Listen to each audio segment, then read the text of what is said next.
Hello, welcome to Via Art. I'm Vivian Ye, and today I'm here with Luisa Duarte. She's a Venezuelan American artist based in Houston with a background in architecture and practice inspired by geometrical abstraction. Correct. And Luisa's work explores line, color, space, and the emotional meaning of borders, fragility, and transformation. Her multidisciplinary practice includes printmaking, murals, and site-specific installations, creating a powerful dialogue between structure, memory, and personal experience. So, thank you for joining me.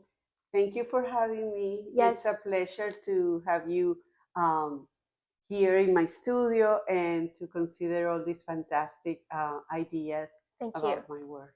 Thank you. And now join me as we explore the world of the artist, Luisa Duarte, on Via Art. Thanks. So you have a architectural background. How does that training still live inside your body now? Well, architecture is about building spaces and using the structure to organize objects and all that. And in my work, that's what I do in another scale with other materials. Architecture helps me channel the way I see the world, the way I construct the space, and the way of holding memories inside a drawing because I construct. Yes, That's what I do.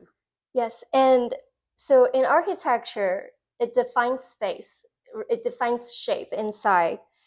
And in your art, what does your shape define?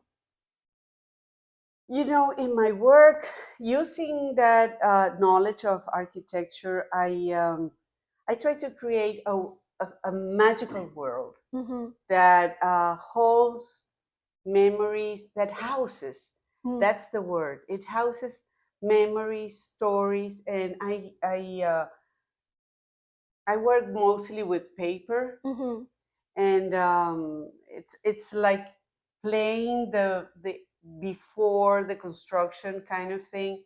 So I I lost the track of the question. It's okay. What in your work, what does your shape define? Okay, my shape defines memory, power, certain control, Mm. and dynamism. Yeah, I was going to ask you a question like, do you Yeah. think like a finishing a piece is it an act of control or surrender? I love that question because it looks like it's a battle, Yeah. and I see more my work like a dance. Oh, I It's like like a that. dance. You are A dancing until tango. music is over, and you thank your partner, which Uh-huh. is the paper or the material, Uh-huh. and it ends. Is it It's so can it's I not a surrender uh-huh. nor a control thing. It's a It's like dance. a flow. Yeah, is It's it a like flow. it makes me think of it's like a tango, right? You dance with your part. Well, for example, the control's partner is surrender, and surrender's partner is control, and then they dance together as you're Yeah. making. Yes. And Yeah. it's something. I guess I can jump into the conclusion that it's something. It doesn't live without one another. It's like a Yes. tango. It's a balance. It's Yeah, a balance. yeah. It's And like yeah. a tango has to be done with two people, right? You By dance the and then way, the I other love one. tango. Yeah, I love I tango. tried to do I almost took a class, but then don't remember what happened. But it's a really fun thing to do, and Yeah, maybe you have to reconsider it. yeah, and not just for yourself dancing happily, right? It's also something socializing with other people. Yeah, yeah. It's And a it's good a thing. learning that balance between control and let it go and Yes, control. yes, right on point. So you said that your work is like housing your memories, emotion, and do you feel like when you're making, are you like building those things or are you discovering them? No, I think that I already have those things, those memories very clear. I am kind of building a space to house them, to Mm, hold them, okay. to to to yeah, to create a space for them to live. Those memories are not necessarily um, like pronounced. It's Mm, my story, and I want to keep it that way. But when I work, I love that I can hold all those memory stories or events, like daily events that I want to control in a mm-hmm. way, in a Yeah, subtle way. that's your And like the control part coming yeah, I in. guess it's appearing a lot. Right.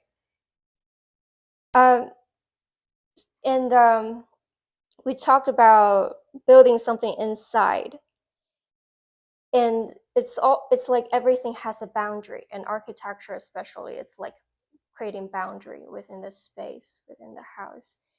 And so how does like different boundary works in your work? Well, in my magical and perfect world, boundaries are necessary, Yes. but they don't have to be upfront, and that's why I play with that dialogue between the hard shape of the shape, Mm-hmm.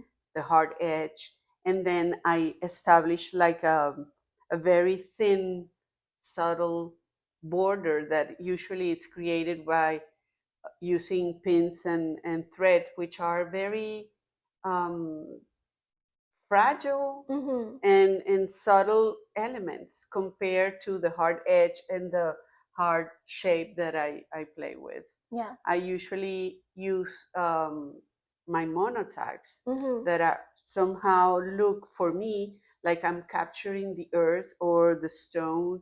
So it's like I capture a very hard um, material, I cut it and I create these hard shapes, Mm-hmm. and then I place those elements that are there in that perfect world. You don't need to ask, you Mm-hmm. just see them and respect. And it's about respect, what I want to be life, Mm.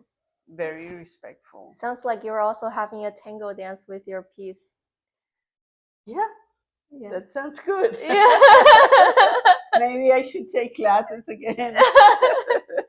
Right. See what this movement goes. How does it? Yeah, Yeah. it's yeah. So is it? So when you're working, it's more like intuitive.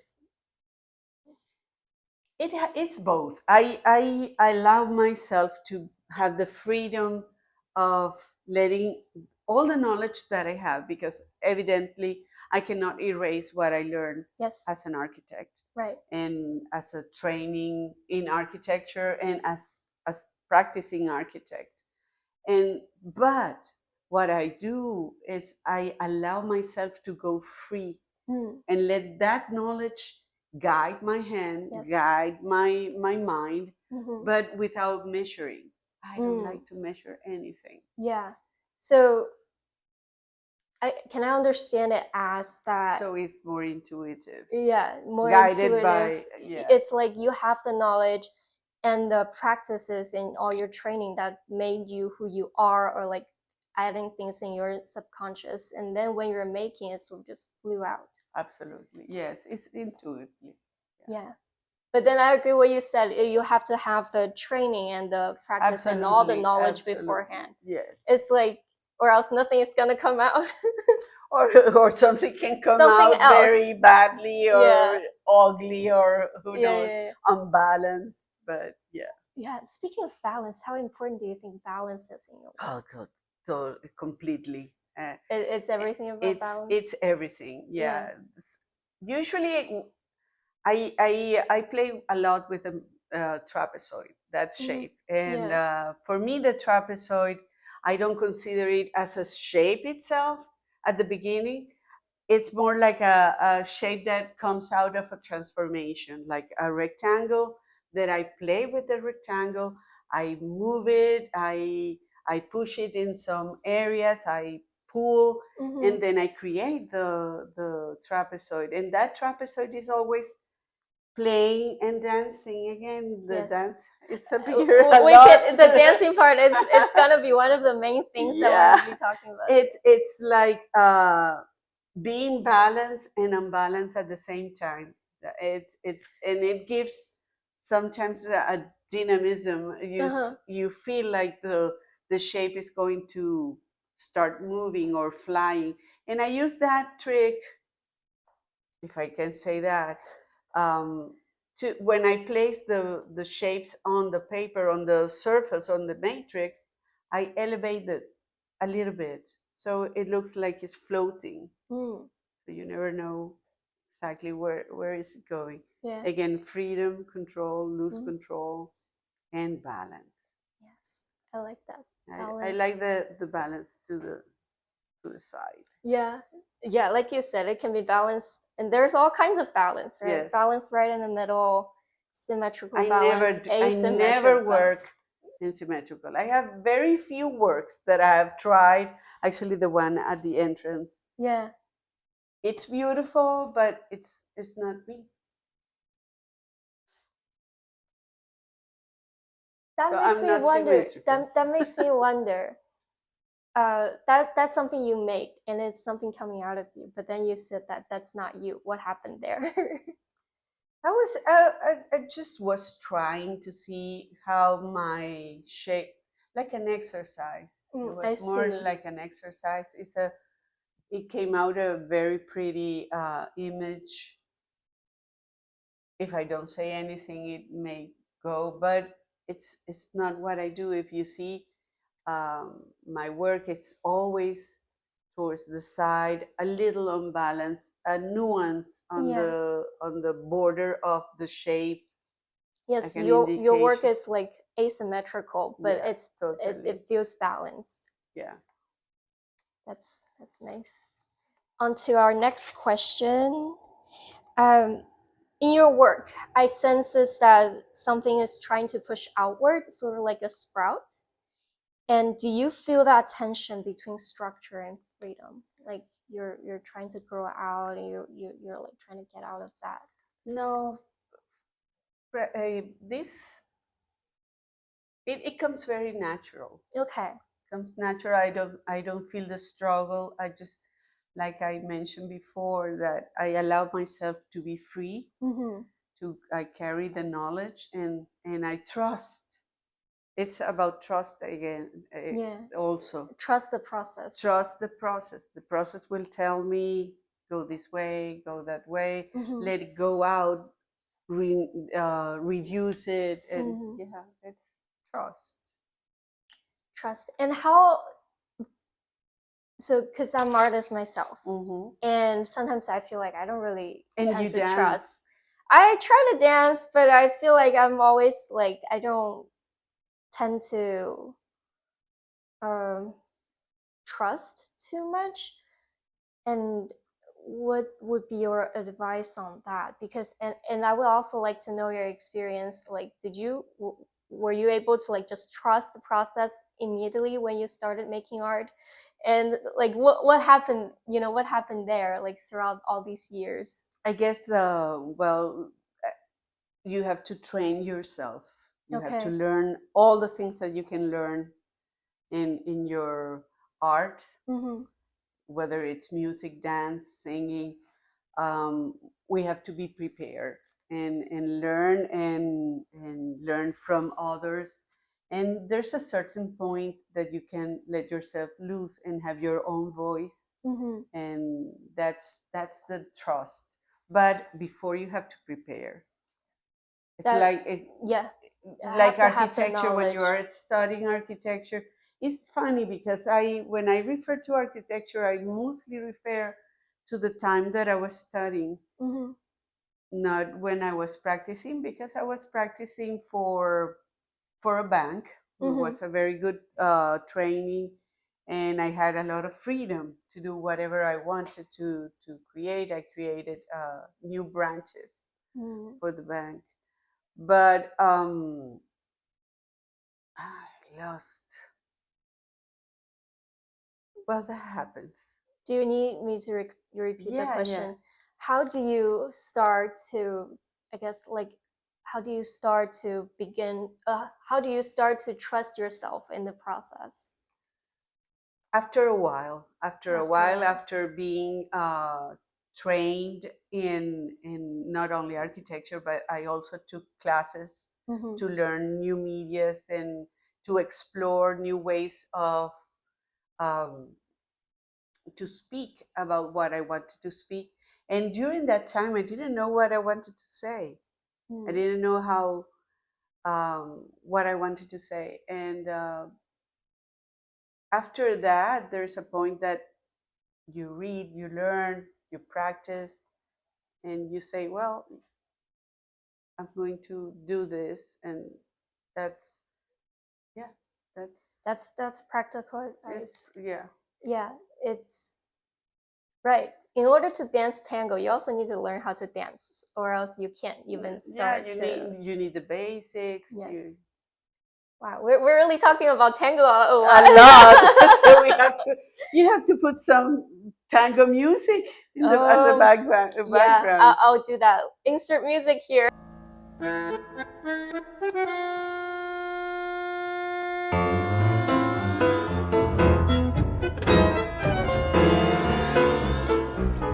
Do you see yourself as an architect who makes art or an artist that shaped by architecture? I see myself as an artist that is Mm. shaped by architecture and Yeah. the architectural knowledge. Okay. Definitely. Yeah. Um. And let me tell you, there was a time that I was struggling with that notion. Uh-huh. Oh, who am I? I'm an architect, I'm an artist, I'm an architect. Well, you can be both. But in my case, you can be both. Yeah. You can be both. That is, well, I guess maybe it's also about balance, right? It's like you can be both, but some people might tip a little bit over towards this side, some people towards a little bit that side. And you have time, Yeah. the timeline that you can be that at certain moment and explore the other and other time. And Yeah. not everybody has the same timing. Yeah, and I like you said, it can be this at this time, it can be that at the time. And then Everything is fluid. yes, everything is fluid. Everything And is then you fluid. can merge everything. Yes, I agree.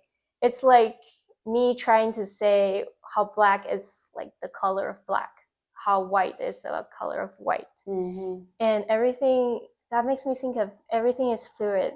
Like our emotion is also fluid. We can fall in love with someone at this time, and then after a while, we're like, oh, I don't know about that. That's right. I was wrong. Yeah, everything is fluid, and because we are constantly changing, right? Yes. We might not realize it because we are us, but we are constantly changing. Constantly. And yeah, one day it's like one day I feel like it's like one day when I wake up I feel more like, oh, I want to do this, and then another day I'm like, oh, maybe I want to do another hobby a little bit more for today. Yeah. So you know what I do? I have these beautiful The charms that were given by my husband, and it's my creative hand, my heart, and my body. And sometimes I don't take it away. I carry it all the time. So when I wake up in the morning and I go and see myself in the mirror, sometimes it appears only the hand. And say, okay, today is a working day, only works, no thinking, no feeling. Nothing. That's wonderful. You have your own option here. My right oracle. Here. Yeah, my oracle here. That's interesting. Oh, it's sometimes you have guidance from the world and the energies and the elements that I like to think that we have that connection and that guidance. Yes, the guidance, and because the outside world is constantly changing, changes really fast. Yeah, and especially we're now. Part of it. Yeah, we're part of it. That it's not just fluid. It's not just fluidity in ourselves, it's also fluidity of the world. Mm-hmm. And it comes back and feed into us. Absolutely. Yeah. I love how you put that. Thank you. Yeah. This is also something I'm curious about your answer. What does the desire of making come from? Where does it come from? I don't know. But I know it comes from long, long time ago. When I was a little girl, um, I don't know whether it came from the push that my parents gave me by taking me every Sunday to a class, an art class at the museum back in Venezuela. And it was fantastic. Yeah. And, or maybe it was because my grandfather loved to paint. And there was this stories about him living in Paris, being friend of, I think he was friend of Modigliani. Oh, wow. So it was like that fantasy, and he always had a studio. So maybe, It comes and I from. remember I was like 7 years old, and I painted. It was like a sort of a Pollock thing. I didn't know, of course, who Pollock was or anything. It was an exercise. Yeah. And he framed it and he had it in his studio. And for me was, oh my God, I felt so proud and so loved. So maybe it's a look for love. That's the origin of my creation instinct, and now it's a love for myself. That's wonderful. And I guess if my work reflects that to other people, I'm served. That's I like how you said that. Yeah, and I sometimes wonder, for me, where does this desire coming from of making? Because if I don't work on something, if I don't make something, my my brain just go crazy sometimes. Yes. But it doesn't seem like it have a origin. It's just something inside. Yeah. Yeah. It's like an extra perception instrument that we have. I like the instrument. This word. Yeah. It's like instrument makes sounds, makes like sound art, and then we through the instrument of visual art, The vibration of that. Yeah. Let me see. And that's all of my questions for you today, Luisa. Thank you so This much. has been so nice, Thank you. and I'm glad you decided to interview me and provoke these thoughts about your questions. And you're always welcome. This is the last time in this studio, and you have to go to the new one. Yes, definitely. Yes, Luisa and I, we met at one of her openings in the Ion, which is also a fantastic place. If you're in Houston or if you plan to come to Houston, also visit that site. And Luisa is part of the Throughline artist group. Also, feel free to look them up online and see the opening. Collective. Yes, and so thank you, Luisa. Thank you, Vivian. And thank you to our listener for being part of this episode of Your Art. We hope today's conversation offer a meaningful glimpse into the artist's world. Until next time, thank you. Bye-bye. Thank you. Bye-bye.